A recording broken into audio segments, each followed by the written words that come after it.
ಓಹ್ ಬಂದ್ರಾ, ಬನ್ನಿ ಬನ್ನಿ. ಸಿನಿಮಾ ಇಂಡಸ್ಟ್ರಿಯಲ್ಲಿ ಸಿನಿಮಾಗಳು ವಿಭಿನ್ನವಾದ ಟೈಟಲ್ಗಳನ್ನು ಇಟ್ಕೊಂಡು ಬರ್ತಾನೆ ಇರ್ತವೆ. ಬಟ್ ಕೆಲವು ಸಿನಿಮಾಗಳು ಹಳೆ ಸಿನಿಮಾಗಳ ಟೈಟಲನ್ನು ಕಾಪಿ ಮಾಡಿ ಅಥವಾ ಮರುಬಳಕೆ ಮಾಡಿ ಬರ್ತವೆ. ಹಾಗಿದ್ರೆ ಕನ್ನಡ ಇಂಡಸ್ಟ್ರಿಯಲ್ಲಿ ಹಳೆ ಸಿನಿಮಾಗಳ ಟೈಟಲ್ಗಳನ್ನು ಕಾಪಿ ಮಾಡಿ ಬಂದ ಸಿನಿಮಾಗಳ ಬಗ್ಗೆ ಈ ವಿಡಿಯೋದಲ್ಲಿ ನೋಡೋಣ. ಅದಕ್ಕೂ ಮುಂಚೆ ಚಾನಲ್ಗೆ ಹೊಸಬರಾಗಿದ್ದರೆ ಚಾನಲನ್ನು ಸಬ್ಸ್ಕ್ರೈಬ್ ಮಾಡಿಕೊಂಡು ಪಕ್ಕದಲ್ಲಿರೋ ಗಂಟೆಯನ್ನು ಕೂಡ ಬಾರಿಸ್ಬಿಡಿ. ಯಾಕೆಂದರೆ ಇದೇ ತರಹದ ಮತ್ತಷ್ಟು ಡಿಸ್ಕಷನ್ ಜೊತೆಗೆ ಭೇಟಿಯಾಗ್ತಿರೋಣ.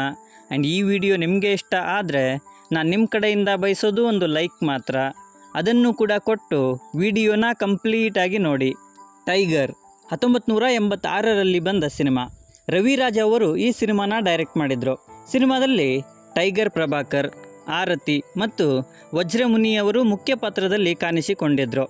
ನಂತರ 2017ರಲ್ಲಿ ಟೈಗರ್ ಅನ್ನೋ ಟೈಟಲನ್ನೇ ಇಟ್ಕೊಂಡು ನಂದಕಿಶೋರ್ ಅವರ ನಿರ್ದೇಶನದಲ್ಲಿ ಒಂದು ಸಿನಿಮಾ ಬಂತು. ಈ ಸಿನಿಮಾದಲ್ಲಿ ಪ್ರದೀಪ್ ಮತ್ತು ನೈರಾ ಬ್ಯಾನರ್ಜಿ ಅವರು ಮುಖ್ಯ ಪಾತ್ರದಲ್ಲಿ ಕಾಣಿಸಿಕೊಂಡಿದ್ದರು. ರುದ್ರತಾಂಡವ 1990ರಲ್ಲಿ ಬಂದ ಸಿನಿಮಾ. ಬಿ ರಾಮಮೂರ್ತಿಯವರು ಈ ಸಿನಿಮಾನ ಡೈರೆಕ್ಟ್ ಮಾಡಿದರು. ಸಿನಿಮಾದಲ್ಲಿ ಬಾಲರಾಜ್, ಭಾಗ್ಯಶ್ರೀ ಮತ್ತು ಶಶಿಕುಮಾರ್ ಅವರು ಮುಖ್ಯ ಪಾತ್ರದಲ್ಲಿ ಕಾಣಿಸಿಕೊಂಡಿದ್ದರು. ನಂತರ 2015ರಲ್ಲಿ ರುದ್ರತಾಂಡವ ಅನ್ನೋ ಟೈಟಲನ್ನೇ ಇಟ್ಕೊಂಡು ಗುರು ದೇಶಪಾಂಡೆ ಅವರ ನಿರ್ದೇಶನದಲ್ಲಿ ಒಂದು ಸಿನಿಮಾ ಬಂತು. ಸಿನಿಮಾದಲ್ಲಿ ಚಿರಂಜೀವಿ ಸರ್ಜಾ ಮತ್ತು ರಾಧಿಕಾ ಕುಮಾರಸ್ವಾಮಿಯವರು ಮುಖ್ಯ ಪಾತ್ರದಲ್ಲಿ ಕಾಣಿಸಿಕೊಂಡಿದ್ದರು. ಅಂಜದ ಗಂಡು 1988ರಲ್ಲಿ ಬಂದ ಸಿನಿಮಾ. ರೇಣುಕಾ ಶರ್ಮಾ ಅವರು ಈ ಸಿನಿಮಾನ ಡೈರೆಕ್ಟ್ ಮಾಡಿದರು. ರವಿಚಂದ್ರನ್ ಮತ್ತು ಖುಷ್ಬು ಅವರು ಈ ಸಿನಿಮಾದಲ್ಲಿ ಮುಖ್ಯ ಪಾತ್ರದಲ್ಲಿ ಕಾಣಿಸಿಕೊಂಡಿದ್ದರು. ನಂತರ 2014ರಲ್ಲಿ ಅಂಜದ ಗಂಡು ಅನ್ನೋ ಟೈಟಲನ್ನೇ ಇಟ್ಕೊಂಡು ಪ್ರದೀಪ್ ರಾಜ್ ಅವರ ನಿರ್ದೇಶನದಲ್ಲಿ ಇನ್ನೊಂದು ಸಿನಿಮಾ ಬಂತು.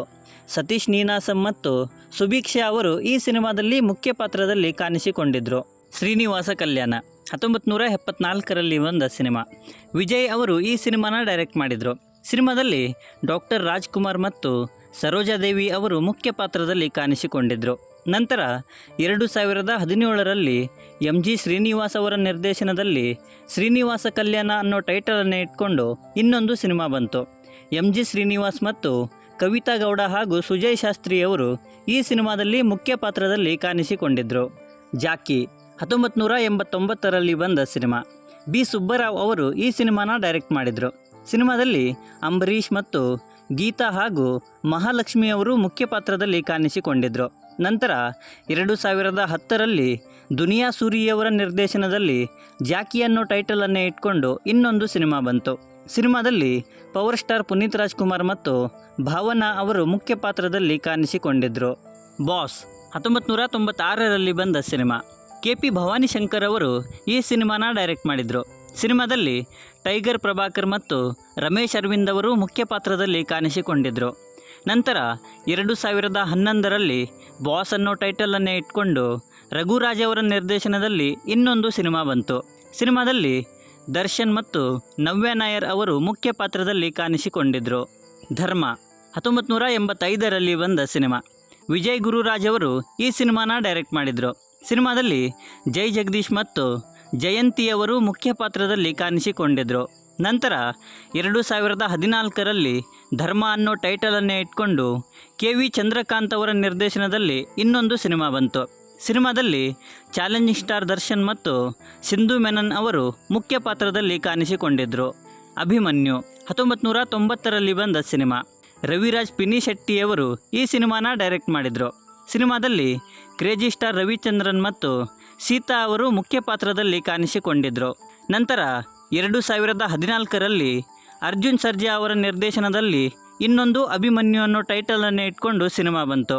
ಅರ್ಜುನ್ ಸರ್ಜಾ ಮತ್ತು ಸುವಿನ್ ಚಾವ್ಲಾ ಅವರು ಈ ಸಿನಿಮಾದಲ್ಲಿ ಮುಖ್ಯ ಪಾತ್ರದಲ್ಲಿ ಕಾಣಿಸಿಕೊಂಡಿದ್ದರು. ಸಿಪಾಯಿ 1996ರಲ್ಲಿ ಬಂದ ಸಿನಿಮಾ. ವಿ ರವಿಚಂದ್ರನ್ ಅವರು ಈ ಸಿನಿಮಾನ ಡೈರೆಕ್ಟ್ ಮಾಡಿದರು. ವಿ ರವಿಚಂದ್ರನ್ ಮತ್ತು ಚಿರಂಜೀವಿ ಹಾಗೂ ಸೌಂದರ್ಯ ಅವರು ಈ ಸಿನಿಮಾದಲ್ಲಿ ಮುಖ್ಯ ಪಾತ್ರದಲ್ಲಿ ಕಾಣಿಸಿಕೊಂಡಿದ್ದರು. ನಂತರ 2016ರಲ್ಲಿ ರಜತ್ ಮಾಯಿ ಅವರ ನಿರ್ದೇಶನದಲ್ಲಿ ಸಿಪಾಯಿ ಅನ್ನೋ ಟೈಟಲನ್ನೇ ಇಟ್ಕೊಂಡು ಇನ್ನೊಂದು ಸಿನಿಮಾ ಬಂತು. ಸಿದ್ಧಾರ್ಥ್ ಮತ್ತು ಶ್ರುತಿ ಹರಿಹರನ್ ಅವರು ಈ ಸಿನಿಮಾದಲ್ಲಿ ಮುಖ್ಯ ಪಾತ್ರದಲ್ಲಿ ಕಾಣಿಸಿಕೊಂಡಿದ್ದರು. ರಂಗನಾಯಕಿ 1981ರಲ್ಲಿ ಬಂದ ಸಿನಿಮಾ. ಪುಟ್ಟಣ್ಣ ಕನಗಾಲ್ ಅವರು ಈ ಸಿನಿಮಾನ ಡೈರೆಕ್ಟ್ ಮಾಡಿದರು. ಸಿನಿಮಾದಲ್ಲಿ ಆರತಿ, ಅಂಬರೀಷ್ ಮತ್ತು ಅಶೋಕ್ ಅವರು ಮುಖ್ಯ ಪಾತ್ರದಲ್ಲಿ ಕಾಣಿಸಿಕೊಂಡಿದ್ದರು. ನಂತರ 2019ರಲ್ಲಿ ದಯಾಳ್ ಪದ್ಮನಾಭನ್ ಅವರ ನಿರ್ದೇಶನದಲ್ಲಿ ರಂಗನಾಯಕಿ ಅನ್ನೋ ಟೈಟಲನ್ನೇ ಇಟ್ಕೊಂಡು ಇನ್ನೊಂದು ಸಿನಿಮಾ ಬಂತು. ಈ ಸಿನಿಮಾದಲ್ಲಿ ಅದಿತಿ ಪ್ರಭುದೇವ ಮತ್ತು MG ಶ್ರೀನಿವಾಸ್ ಅವರು ಮುಖ್ಯ ಪಾತ್ರದಲ್ಲಿ ಕಾಣಿಸಿಕೊಂಡಿದ್ದರು. ಕೋಟಿಗೊಬ್ಬ 2001ರಲ್ಲಿ ಬಂದ ಸಿನಿಮಾ. ನಾಗಣ್ಣ ಅವರು ಈ ಸಿನಿಮಾನ ಡೈರೆಕ್ಟ್ ಮಾಡಿದರು. ಸಿನಿಮಾದಲ್ಲಿ ವಿಷ್ಣುವರ್ಧನ್ ಮತ್ತು ಪ್ರಿಯಾಂಕಾ ಉಪೇಂದ್ರ ಅವರು ಮುಖ್ಯ ಪಾತ್ರದಲ್ಲಿ ಕಾಣಿಸಿಕೊಂಡಿದ್ದರು. ನಂತರ ಕೋಟಿಗೊಬ್ಬ 2 ಅಂತ KS ರವಿಕುಮಾರ್ ಅವರ ನಿರ್ದೇಶನದಲ್ಲಿ ಇನ್ನೊಂದು ಸಿನಿಮಾ ಬಂತು. ಈ ಸಿನಿಮಾದಲ್ಲಿ ಸುದೀಪ್ ಮತ್ತು ನಿತ್ಯ ಮೆನನ್ ಅವರು ಮುಖ್ಯ ಪಾತ್ರದಲ್ಲಿ ಕಾಣಿಸಿಕೊಂಡಿದ್ದರು. ನಂತರ ಕೋಟಿಗೊಬ್ಬ 3 ಅಂತ ಶಿವಕಾರ್ತಿಕ್ ಅವರ ನಿರ್ದೇಶನದಲ್ಲಿ ಇನ್ನೊಂದು ಸಿನಿಮಾ ಬಂತು. ಈ ಸಿನಿಮಾದಲ್ಲಿ ಕಿಚ್ಚ ಸುದೀಪ್ ಮತ್ತು ಶ್ರದ್ಧಾ ದಾಸ್ ಅವರು ಮುಖ್ಯ ಪಾತ್ರದಲ್ಲಿ ಕಾಣಿಸಿಕೊಂಡಿದ್ದರು. ಸೊ ಇವಿಷ್ಟು ನನ್ನ ಲಿಸ್ಟಲ್ಲಿ ಇದ್ದಂತಹ ಹಳೆ ಸಿನಿಮಾಗಳ ಟೈಟಲನ್ನು ಮರುಬಳಕೆ ಮಾಡಿದಂಥ ಸಿನಿಮಾಗಳು. ಈ ಸಿನಿಮಾಗಳಲ್ಲಿ ನಿಮ್ಮ ಫೇವ್ರೆಟ್ ಸಿನಿಮಾ ಯಾವುದು ಅನ್ನೋದನ್ನು ಕೆಳಗಡೆ ಬರೆದು ತಿಳಿಸಿ. ಮತ್ತು ಈ ವಿಡಿಯೋ ನಿಮಗೆ ಇಷ್ಟ ಆಗಿದ್ದರೆ ದಯವಿಟ್ಟು ನನ್ನ ಚಾನಲನ್ನು ಸಬ್ಸ್ಕ್ರೈಬ್ ಮಾಡಿಕೊಂಡು ಸಪೋರ್ಟ್ ಮಾಡಿ. ಕೊನೆಯಲ್ಲಿ ಸಿಗ್ತಾ ಇರೋಣ.